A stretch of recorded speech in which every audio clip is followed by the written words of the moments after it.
Assalamualaikum warahmatullahi wabarakatuh. Selamat pagi teman-teman semua.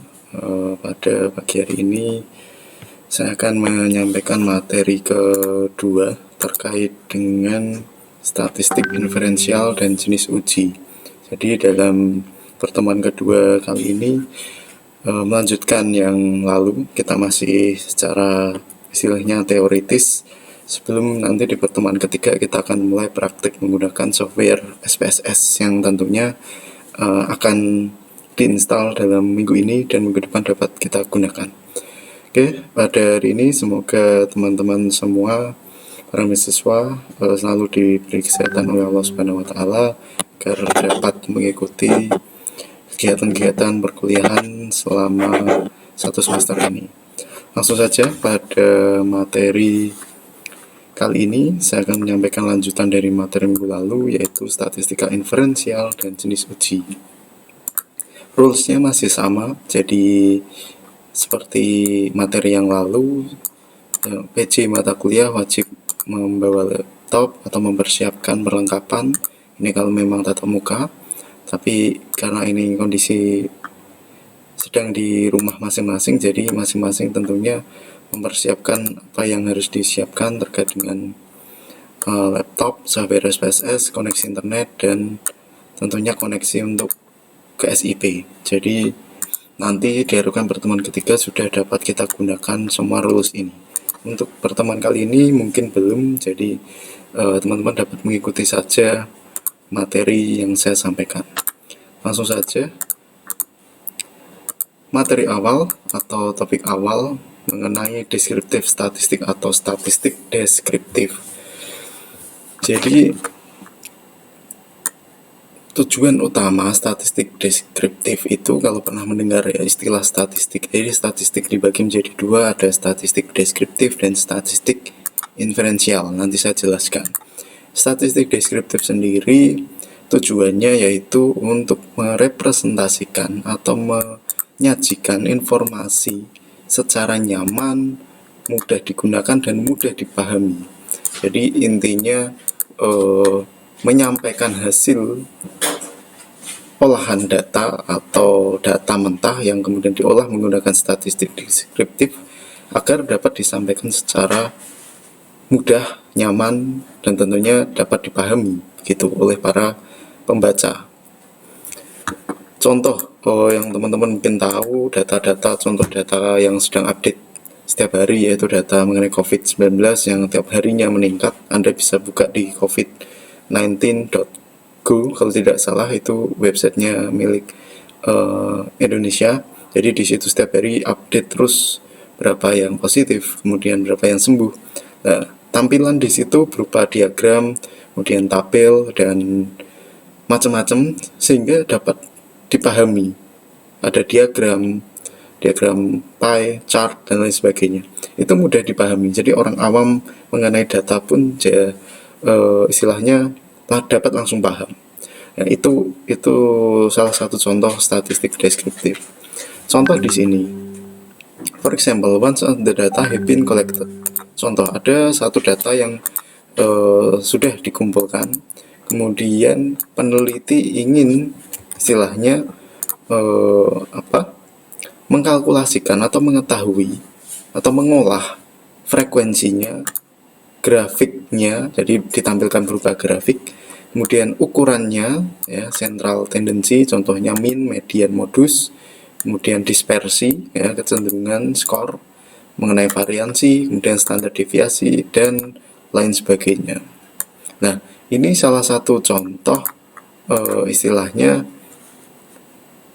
yang sudah dilakukan para peneliti-peneliti menggunakan statistik deskriptif.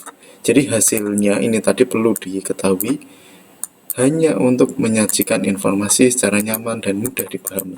Jadi teman-teman ketika nanti skripsi di semester 7 dapat memilih misalkan menggunakan statistik deskriptif yang ambil kuantitatif, ya tentunya sudah tahu tujuannya. Itu tujuannya hanya untuk menginformasikan, menyajikan secara nyaman dan mudah dipahami datanya, begitu. Oke, saya lanjutkan. prosedur statistik deskripsi sendiri yaitu khususnya describing the data, ya mendeskripsikan data saja. Jadi mendeskripsikan, tidak ada istilahnya sampai mengeneralisasikan, itu tidak ada. Jadi hanya sebatas mendeskripsikan saja, makanya namanya statistik deskriptif gitu. Oke, nah, jika ada pertanyaan nanti bisa langsung di japri saya, atau memang jika banyak yang ingin ditanyakan bisa ketemu di Google Meet. Oke, saya lanjutkan. Statistik kedua yaitu statistik inferensial. Nah, ini mungkin hal baru bagi teman-teman karena banyak yang mungkin belum paham atau belum tahu mengenai statistik inferensial. Kalau deskriptif mungkin beberapa sudah tahu di semester sebelumnya atau dapat mengetahui secara umum dari informasi terkini. Oke. On other hand, is not concerned with just describing obtained data. Nah, yang membedakan dari statistik deskriptif khususnya yaitu statistik inferensial tidak concern atau tidak hanya mendeskripsikan data saja. Jadi data yang didapat tidak hanya dideskripsikan saja. Tapi di sini problem of making broader generalization for inferences from the sample data to the population. Jadi nanti tujuan akhirnya ini ada generalisasi atau inference dari sampel data yang dikumpulkan kepada populasi. Jadi sudah bicara mengenai generalisasi gitu. Generalisasi di materi sebelumnya sudah saya singgung bahwa istilahnya kalau kita ingin mencicipi satu makanan kan tidak perlu semuanya. Yang namanya mencicip sampel ya ambil sedikit, jika rasanya memang istilahnya dapat dikatakan enak, maka lainnya dianggap enak, itu generalisasi. This is more complicated part of statistical analysis. Nah, tentunya analisis statistik ini ya dapat dikatakan agak sedikit ribet lah, karena beda dengan deskriptif tadi yang hanya menyajikan informasi yang nyaman dan mudah dipahami, frekuensi, grafik, dan lain sebagainya. Tapi di sini agak berbeda. Pada materi kali ini tentunya akan saya jelaskan juga mengenai statistik inferensial sebagai atau yang berperan dalam analisis statistik. Dan memang inferensial ini sebagian besar digunakan oleh kakak tingkat Anda untuk analisis data di skripsinya. Oke, saya lanjutkan. Kalau statistik deskriptif, we not tell the researcher. Jadi statistik deskriptif tidak memberitahu, tidak menginformasikan kepada peneliti. Ya, contoh di sini, for example, whether the difference between a sample mean and hypothetical population mean. Jadi tidak, kalau deskripsi statistik tidak sampai istilahnya mengetahui perbedaan antara rata-rata sampel dan populasi secara hipotetikal atau hipotesis, or the difference between the obtained sample mean, atau mungkin perbedaan antara dua sampel. Tidak sampai seperti itu. Ya, itu yang membedakan.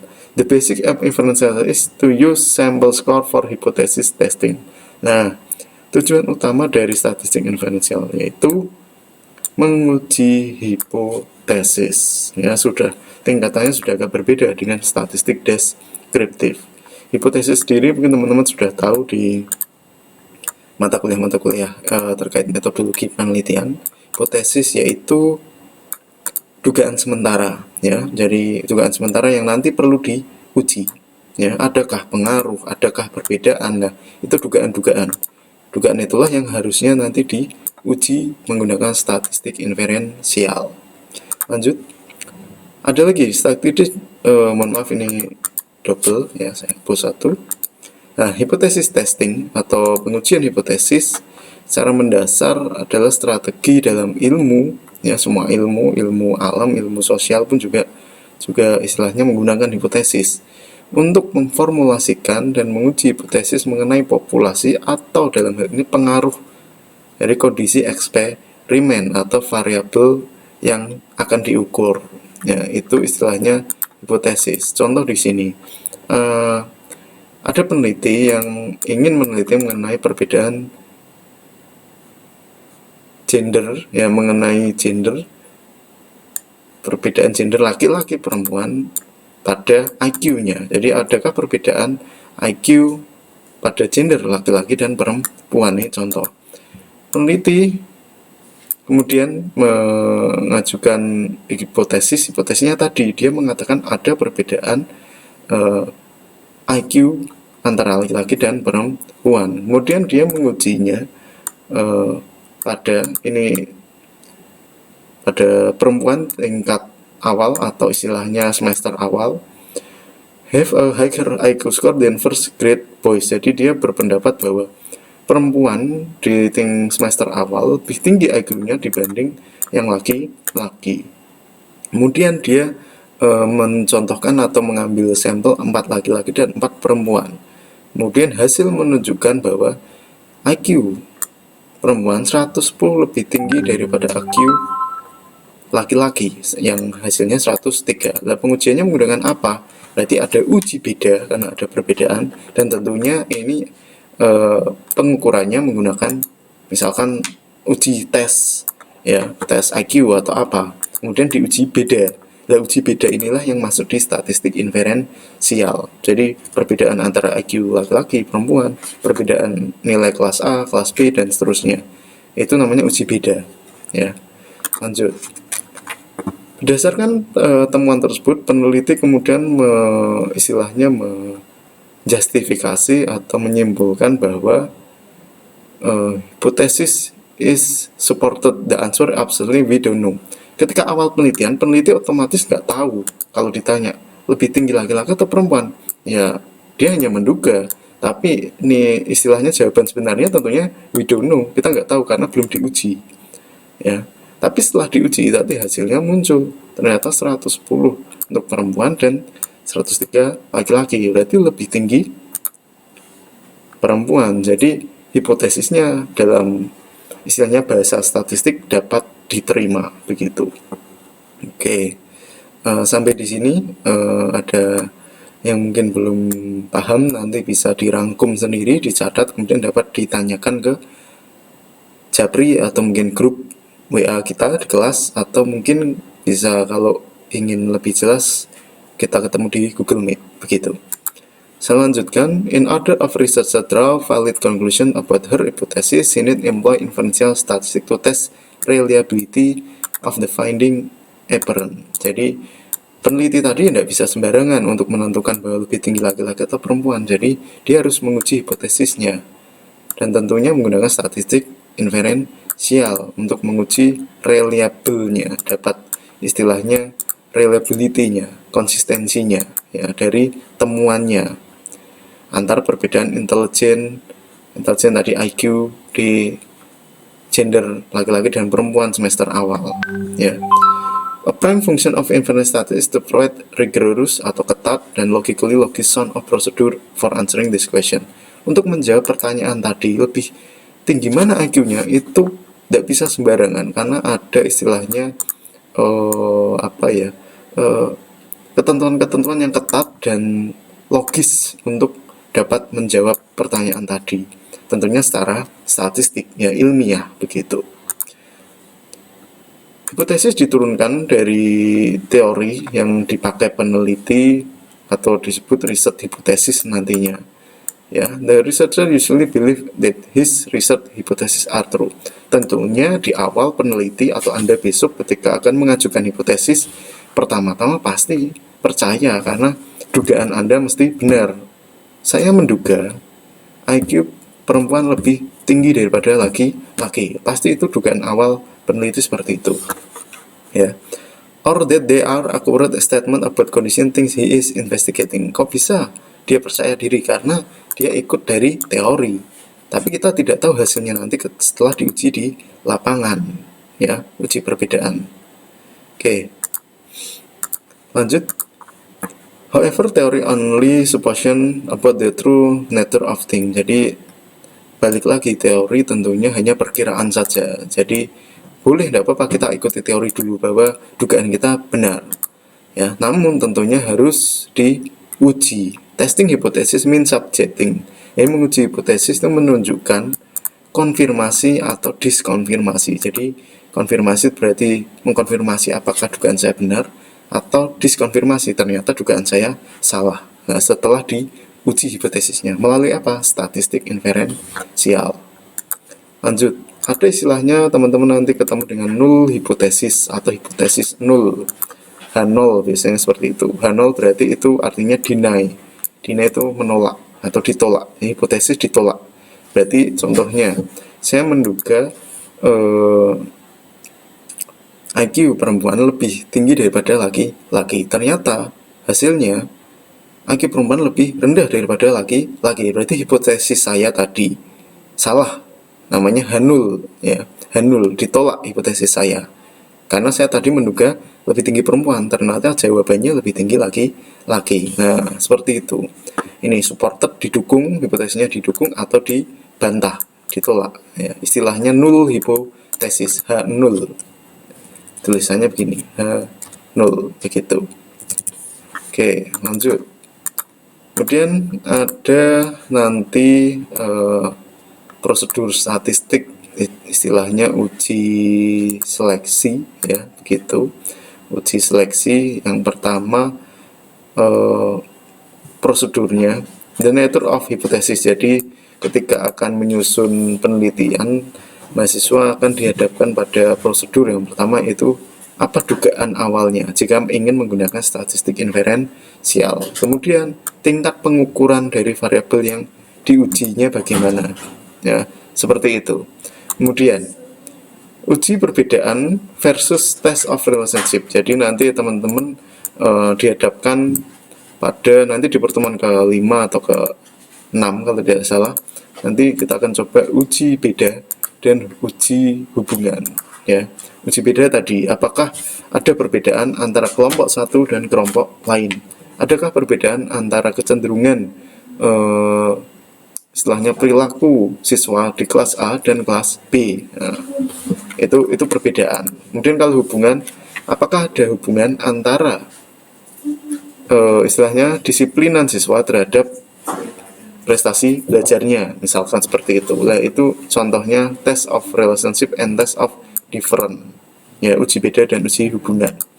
Lanjut, ya, uji hubungan antara dua atau lebih variabel. Contoh, apakah variabel X ya terkait atau berhubungan dengan variabel Y. Nah, teman-teman ketemu dengan variabel X dan Y. Variabel independen atau X biasanya X1, X2, X3 dan seterusnya, dan variabel Y dependent, variabel yang dipengaruhi. Ya, itu mungkin baru bagi teman-teman, tapi nanti kita coba dalami di pertemuan-pertemuan selanjutnya. Nah, ini contoh. Apakah ada pengaruh X ya, variabel X katakan gitu saja, yang berpengaruh terhadap variabel Y. Misalkan contoh di sini. Do student who well at school also perform well in university? Apakah siswa SMA yang mungkin baik ketika SMA juga akan baik di universitas? Nah, ini contoh ya, contoh pertanyaan penelitian ya. Apakah kalau di SMA atau SMK dia baik, nanti di perkuliahan ketika masuk universitas apakah juga baik? Nah, itu perlu diteliti ya, itu maksudnya hubungan. Apakah ada pengaruh-pengaruhnya? Mungkin di SMA dia baik, kemudian di universitas juga baik, berarti ada hal yang menarik di situ untuk diteliti. Is there a relationship between socioeconomic class and recidivism in crime? Apakah ada hubungan antara kelas sosial ekonomik dengan kejahatan atau tingkat kejahatan ya, tingkat kekerasan seperti itu? Apakah ada hubungannya? Nah, itu pertanyaan-pertanyaan penelitian yang mungkin layak diteliti ya. Ini contoh yang hubungan. Adakah hubungan antara variabel X? Adakah pengaruh variabel X, X1, X2, X3 terhadap Y? Anda kalau cari di Google pasti banyak muncul judul-judul penelitian yang memakai hubungan tadi, relationship. Oke, saya lanjutkan. Ini kemarin tingkat pengukuran ya, sudah kenal mungkin, ada singkatannya NOIR ya. Ya, NOIR, nominal ordinal interval ratio. Kemarin di pertemuan pertama sudah saya jelaskan. Yang nominal berarti itu kata kuncinya hanya kategori ya, ras, contoh di sini ras, American, Chinese ya, hanya pengelompokan kategori. Nominal ini maksudnya skala nominal. Ini penting nanti ketika masuk di SPSS yang Anda masukkan misalkan gender, itu berarti skalanya apa? Ya, gender berarti kan skalanya nominal, laki-laki dan perempuan, ras, American, Chinese, dan lain sebagainya. Warna kulit, hitam, coklat, dan seterusnya, itu nominal. Kalau ordinal, kemarin ranking, ordering atau ranking. Ya, contohnya ya kemarin saya sudah contohkan the first, second, third, ya, 1, 2, 3, kemudian sangat setuju, sangat tidak setuju, dan sebagainya. 1, 2, 3, 4, 5 tingkatan di sini. Ya, ini interval. Nah, interval kemarin contohnya do not have a true zero. Jadi 0 itu tidak mutlak. Jadi di bawah 0 masih ada lagi. Khusus untuk suhu. Ya, khusus untuk suhu. Tapi yang lain mungkin pun juga bisa. Ya. Contoh di sini IQ score twice intelligent person with a score of. Contoh di sini IQ ada IQ 100. IQ 100 berarti dia lebih, istilahnya lebih tinggi IQ-nya, intelijensinya dibanding dengan yang IQ 50, ya. The reason for this is because intelligent test scale on other similar interval scale do not have a true zero that represent complete absence. Nah, ini khusus kalau IQ ya memang kalau tidak ada kan minus kan itu nggak ada. Tapi untuk suhu itu masuknya interval, skala interval. Nah, biasanya di kita interval ini jarang ada di ilmu-ilmu ekonomi, ya, jarang digunakan. Interval itu kan biasanya suhu dan lain sebagainya. Yang 0 itu tidak mutlak, ada di ilmu lain, ilmu alam, gitu, IPA istilahnya. Yang terakhir rasio. Nah, ini arbitrary zero point. 0 itu mutlak. Jadi kalau 0 ya dianggap tidak ada, gitu. Contoh kemarin ya berat badan, tinggi badan, dan lain sebagainya. Kalau 0 berarti kan tidak ada, ya. Tapi di sini 0 masih ada. Misalkan suhu berarti titik beku. Nah, itu perbedaannya. Saya kira itu teman-teman semua, mungkin materi singkat pada pertemuan kedua kali ini dapat bermanfaat. Ya, silakan dilanjutkan refleksinya yang sudah saya muat di SIP. Saya beri waktu 1 minggu, silakan dapat di-upload. Oke, jika ada pertanyaan nanti bisa dilanjutkan di grup kelas atau mungkin ketemu di Google Meet.